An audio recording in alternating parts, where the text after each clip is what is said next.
자, 이게 끝판왕이라고 선생님 말씀드렸어요. 왜냐하면 연세대, 고려대를 모두 넘기 위한 그 마지막 관문입니다.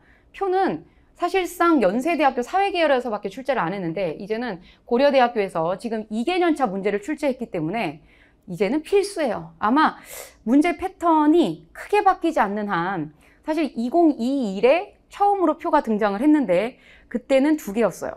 2022학년도 시험에서는 표가 4개가 출제가 됐어요. 이 패턴대로라면 표가 더 나와도 사실 이상할 게 없는 거죠. 그래서 이제 표에 대한 명확한 해석을 해주는 게 굉장히 중요한 관건이 되는 거고 표 자체가 하나의 제시문으로 형성이 됩니다.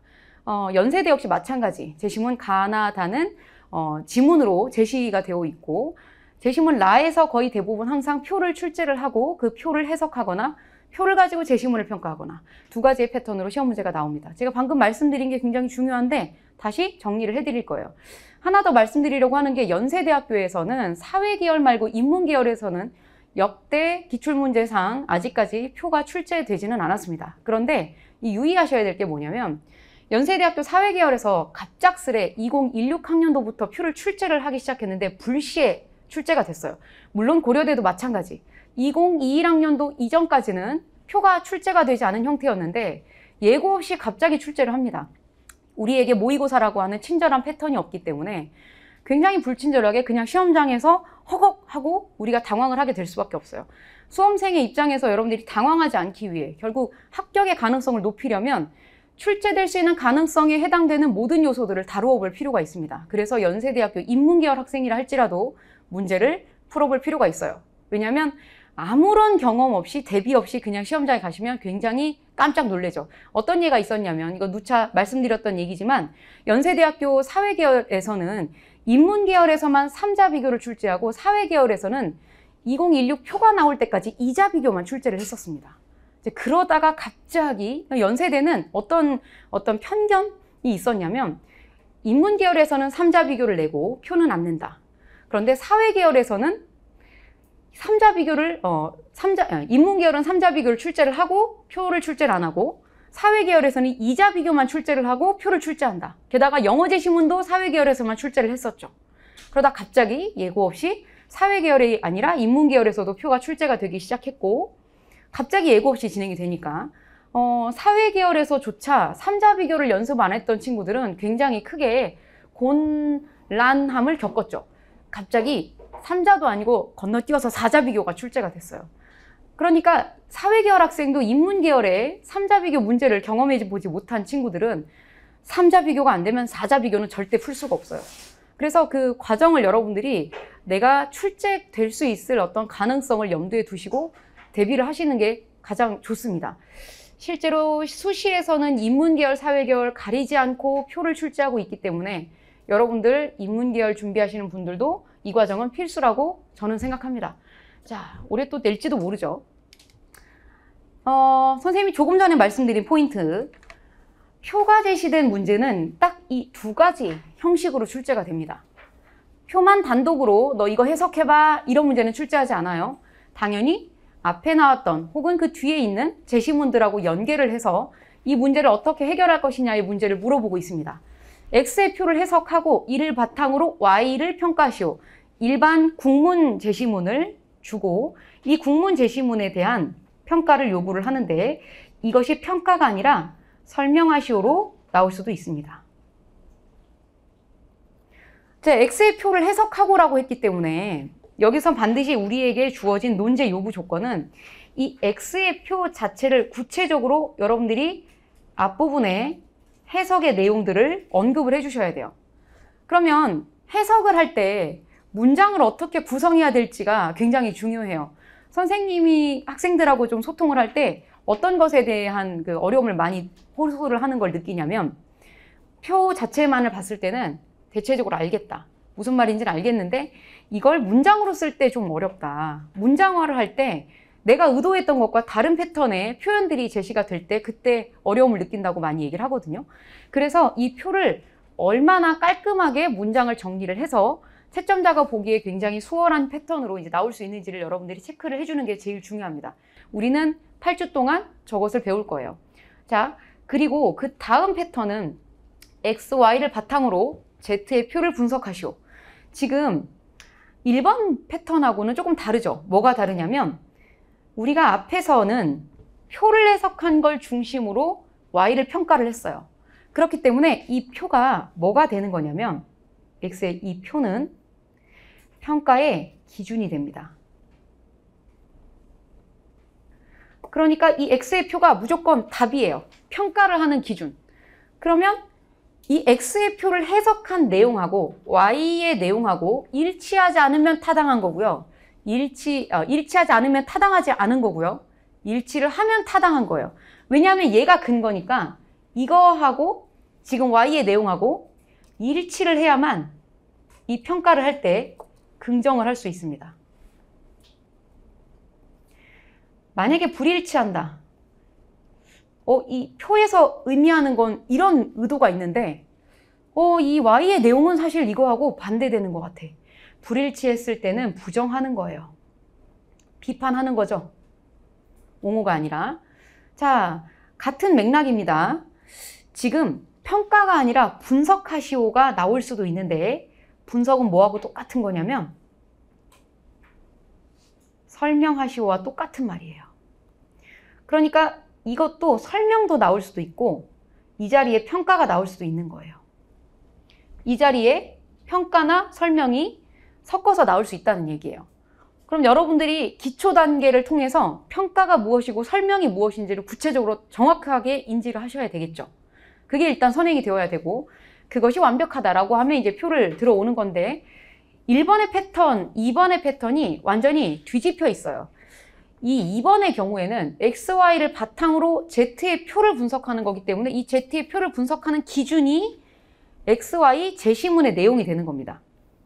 그런데 보통 이렇게 XY 두 개의 제시문을 바탕으로 라고 하는 문제가 깔려 있을 때는 X의 제시문과 Y의 제시문은 비슷한 내용일 리가 절대 없어요. 이 X와 Y라고 되어 있는 것은 X제시문하고 Y제시문이 기호가 다르기 때문에 기본이에요, 이거는. 기호가 다르면 내용상의 차이가 분명히 존재합니다. 아주 비슷할 것 같지만 분명히 다른 입장을 나타내고 있을 가능성이 높고요. 게다가 이 문제 앞서서 X와 Y가 대조가 될 경우도 있습니다. 그럼 이제 비교를 하라라는 문제도 그 앞에 추가적으로 깔려 있을 수도 있어요. X, Y를 비교하고 Z의 표를 분석하라. 이렇게도 시험 문제가 나올 수가 있죠. 그러면 X와 Y를 바탕으로라고 했을 때 기호가 다르면 다른 입장을 나타내는 것이기 때문에 X와 Y는 다른 내용일 거예요. 그러면 이건 문단을 두 개로 구성하라는 뜻입니다. 이건 기본 과정에서 마스터할 수 있는 역량이에요.